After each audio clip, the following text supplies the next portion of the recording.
And Miss Carmela Bocanegra, Vice President for Sales and Marketing of Chroma Hospitality, and they have a lot of properties. So they have one in Alabang, one in Mactan, one in Boracay, and now we are here in San Mateo, and this is Timberland Resorts, right? So this is your very first big event. This is our first wedding event here in the Timberlands Highlands Resort. So it's a wedding showcase because we just opened Timberland around 2019, I think, during the pandemic, a little before the pandemic. So it's only 70 rooms, and it used to be a sports facility, clubhouse. So we have a lot of sports facilities here. We have tennis, basketball, wall climbing, and then we have, of course, this is a very beautiful wedding destination. So that's why tonight, we launch our weddings at the Highlands with a fashion show, wedding fashion show showcase featuring Pablo Mendez. Okay, this property has been known to be an exclusive, but now it's open to the public. Yeah, it's now open to the public. Yes. It means na yung mga hindi members, they can or hindi sila mag-check in, they can just come. Yes. It's open to the public. It's a hotel. So people can come and book on weekends. We usually have a lot of family weekenders here. And during weekdays, we also have meeting facilities for trainings, meetings, mice market, government accounts, and corporate accounts. That's basically our market during the weekday. A lot of people don't know na there is something like this in San Mateo, Rizal. Yes. So, how would you entice people to come and visit Timberland? Yes, Timberland Highlands Resort is located in San Mateo, Rizal. It's about 45 minutes away from Makati, from the central business district, which is Makati, and about 1 hour and a half maybe from Alabang. So Timberland is it's like I call it before when we open, it's Tagaytay of the north or the west, because it's cool. It's in a very high place, and you can see a fantastic view of the lights of Antipolo, and as you've seen earlier, the backdrop of the wedding show is all about the view. So it's very cool here. Sometimes it's even foggy.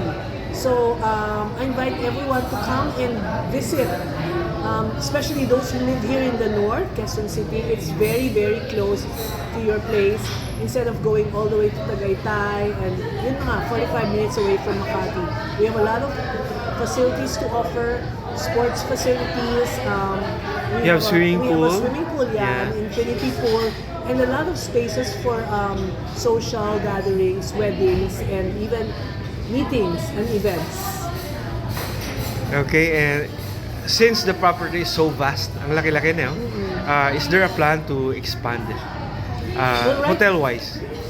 Yes, there's always a plan. Philinvest Hospitality always have plans naman.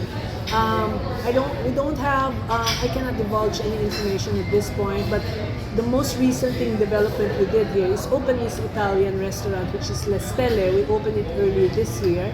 So it's in addition to our other restaurants. We have the Ridge Cafe on top of this, and then we have, of course, a big events place for open air for weddings, and some function rooms also. We have a lot of meeting rooms and function rooms. There are plans, but I don't have the final details yet of adding more rooms, because we only have 70 rooms. That's why it always gets full, especially on weekends. So it's very tight. 70, very little compared to all our other hotels, where our biggest hotel is 427 in Quezon Cebu. So this is our little baby hotel, actually. Okay, I noticed that this hotel is some kind of very luxurious, like I would say it's like a 5-star hotel, but maybe people who inquire may be hesitant to do some activities here. It's quite expensive. So what's your promise to the future clientele? Yeah, no, we're not. We're very affordable. We're not. Timberland is not a luxury hotel. It's just, I would say, mid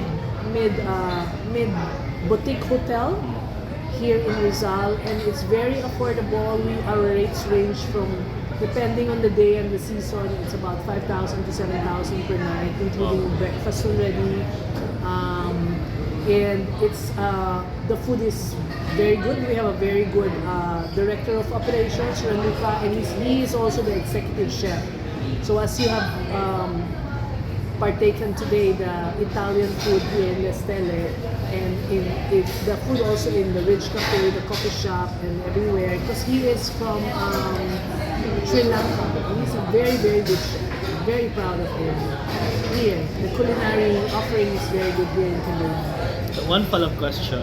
Yes. What about for those who are, pet lovers? Are they allowed to bring their pets, or you have some restrictions on that? We allow, but there are some rules and restrictions also.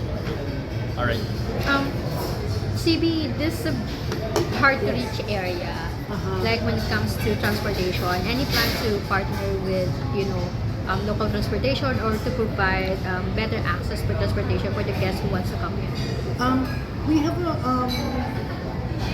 shuttle. We can provide shuttle. Like for example, when we have groups, they ask our help for a bus or a shuttle. We can provide, of course, for a fee, because we also assist them in renting it out. For our employees, we have a shuttle who we use for the employees who go in and out and coming to work. But most of our guests here really bring their cars. Or individual cars, like the families who come here. They have their own private cars. So basically, but if there is a need, we always. CB, you're also positioning the Timberland Highlands as a wedding destination. Yes. And we know that June is mostly the wedding season in the Philippines, which is maulan as well, and we're in a mountainous area. Can you please share with us the plan of the property, to assure the couples now we can handle the ulan and have your memorable wedding? Actually, the weddings now are mostly in December. June is not so much mga weddings anymore. It used to be during the old days, the June wedding, di ba, June bride. Pero ngayon, it's more of more of December, mga last quarter of the year. Maybe because of the weather. You're right, the weather is difficult during June. But as mentioned, we have a ballroom. We have meeting rooms which are covered. And this one, for example, can have an intimate wedding here also if necessary. And we always have a back up area, like you saw today in Sequoia. There's a back up in case it rains. The setup is in Sequoia, the one I saw earlier.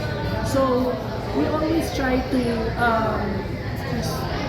look after the weather, but mostly the weddings now are in December. How about the competitive pricing? Very competitive.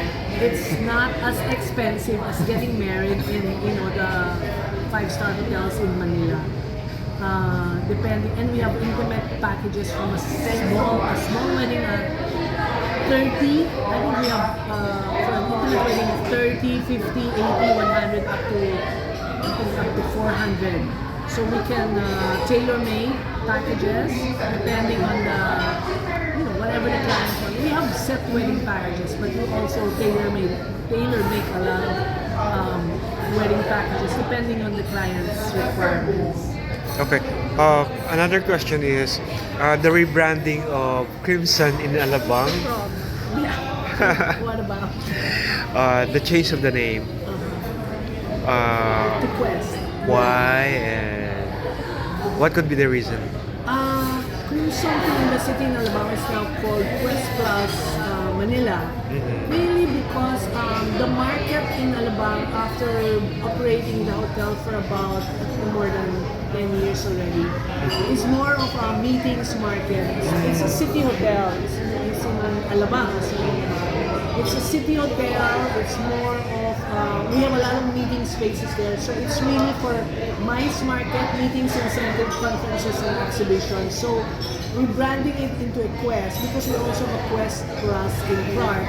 which is basically the same market segment.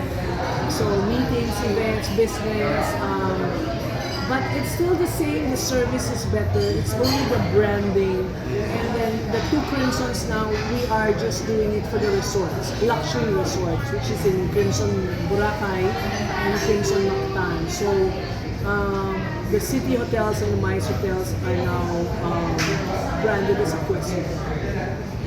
Okay. Thank you so much. Thank you. Congratulations. Thank you so much also for joining us. Thank you for having us. Visit us Can I have a again. photo?